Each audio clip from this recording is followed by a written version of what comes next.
Video എന്ന് പറഞ്ഞാൽ Lulu mall വന്നു കൊട്ടിയത്ത് എന്ന് പറയുമ്പോൾ നമ്മളെ വീട്ടിൽ നിന്ന് 1 കിലോമീറ്റർ ഉള്ള ദൂരമേ ഉള്ളൂ. അപ്പൊ ജസ്റ്റ് ഇതൊന്ന് നോക്കാൻ വേണ്ടിട്ട് എന്താ സംഭവം 1 കിലോമീറ്റർ അകത്ത് വന്നില്ല. കാണണമല്ലോ ഇത് നമ്മളിങ്ങനെ ലുലു എന്താന്നുള്ളതെല്ലാം നമുക്കറിയാം. നമ്മള് സ്വാഭാവികമായിട്ട് എല്ലായിടത്തും എപ്പോഴും പോകുന്ന സ്ഥലങ്ങൾ ലുലു. നിങ്ങൾ നാട്ടിൽ നിൽക്കുന്നവരിത് കണ്ടിട്ടില്ല. നമുക്കവിടെ നമ്മൾ ഈ പരിപ്പും പയറും ഒക്കെ മേടിക്കാൻ പോകുന്ന കട അതാണ് ലുലു. വലിയ സംഭവം. ലുലു അതെ, ഞങ്ങൾ നോക്കട്ടെ. പിന്നെ ഫുഡ് കോർട്ടൊക്കെ കാണുമായിരിക്കും. അങ്ങനെ ഗൈസ് ഞങ്ങൾ ലുലു മോളിൽ എത്തിയിട്ടുണ്ട്. റോഡൊക്കെ നല്ല ബ്ലോക്ക് ആയിരുന്നു ഗൈസ്. പാർക്കിങ്ങിനൊന്നും സ്ഥലമില്ലായിരുന്നു. അല്ലാതെ ഞങ്ങൾ എങ്ങനെയെങ്കിലും ഒക്കെ കയറി.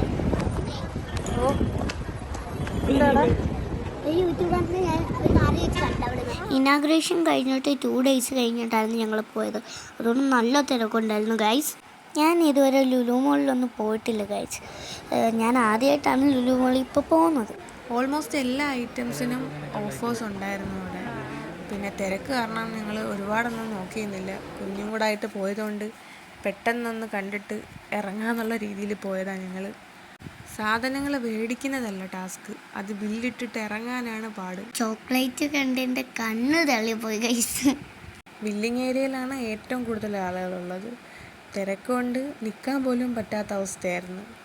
കേക്ക്സിനൊക്കെ ഒരുപാട് ഓഫേഴ്സ് ഉണ്ടായിരുന്നു. ഈ കാണുന്ന കുഞ്ഞു ബോക്സിലൊക്കെ ഇരിക്കുന്ന ട്രസ്ലെച്ചസ് കേക്ക്സ് ആയിരുന്നു. ആ ഒരു ബോക്സിന് 90 rupees ഒക്കെ വരുന്നുള്ളായിരുന്നു. ഇതിൽ മിക്ക ചോക്ലേറ്റും എൻ്റെ വാപ്പ കൊണ്ടുവന്നത്. അതുകൊണ്ട് ഞങ്ങളൊന്നും വാങ്ങാൻ നിന്നില്ല. അങ്ങനെ ഞങ്ങൾ താഴത്തെ ഫ്ലോർ കഴിഞ്ഞ് എസ്കലേറ്റർ കയറി മുകളിൽ പോയേ. അവിടെ ആദ്യം കാണുന്നത് പിന്നെ ഇലക്ട്രോണിക്സിൻ്റെ ഷോപ്പായിരുന്നു. അത് കഴിഞ്ഞിട്ടായിരുന്നു ലുലു കണക്റ്റ്. അപ്പം അവിടെയും ഒരു സൂപ്പർ മാർക്കറ്റ് പോലെ, ഒരു ചെറിയൊരു മിനി സൂപ്പർ മാർക്കറ്റ് പോലെ ആയിരുന്നു. അവിടെ കയറി ചെല്ലുമ്പോൾ തന്നെ ചോക്ലേറ്റ് ആയിരുന്നു. അത് കണ്ട് എൻ്റെ കണ്ണങ്ങ് മഞ്ഞളിച്ചു. കിൻഡർ ജോയ് ആയിരുന്നല്ലേ? കിൻഡർ ജോയിയും പിന്നെ ഏതൊക്കെയോ ചോക്ലേറ്റ്സ് ഉണ്ട്. അതൊന്നും നോക്കാൻ പോലും. റഫെല്ലോ ഉണ്ടായിരുന്നു. പിന്നെയും ഒരുപാട് ചോക്ലേറ്റ്സ് ഉണ്ടായിരുന്നു. പിന്നെ ടോയ്സിൻ്റെ സെക്ഷൻ, ടോയ്സിൻ്റെ ഒരുപാട് കളക്ഷൻസ് ഉണ്ടായിരുന്നു. സൗദ ഒത്തിരി ദിവസം കൊണ്ടേ ബോളിന് പറയുന്നു. ഞങ്ങൾ അവിടുന്ന് ബോൾ വാങ്ങിച്ചേ.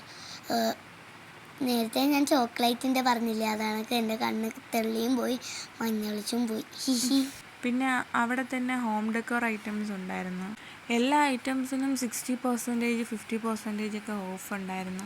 ബില്ലിടാൻ വേണ്ടി ഞങ്ങൾ വെയിറ്റ് ചെയ്ത് നിൽക്കുമായിരുന്നു. ഒരുപാട് ആളുണ്ടായിരുന്നു ബില്ലിംഗ് സെക്ഷനിൽ. പിന്നെ ഒരുപാട് സെക്ഷൻ്റെ വീഡിയോസൊന്നും നമുക്കിതിൽ എടുക്കാൻ പറ്റിയിട്ടില്ല, അത്രയും തിരക്കായതുകൊണ്ടാണ്. എല്ലാം ഇൻക്ലൂഡാക്കി നെക്സ്റ്റ് ഒരു വീഡിയോ ചെയ്യുന്നത്. അപ്പം നെക്സ്റ്റ് വീഡിയോയിൽ കാണാമേ.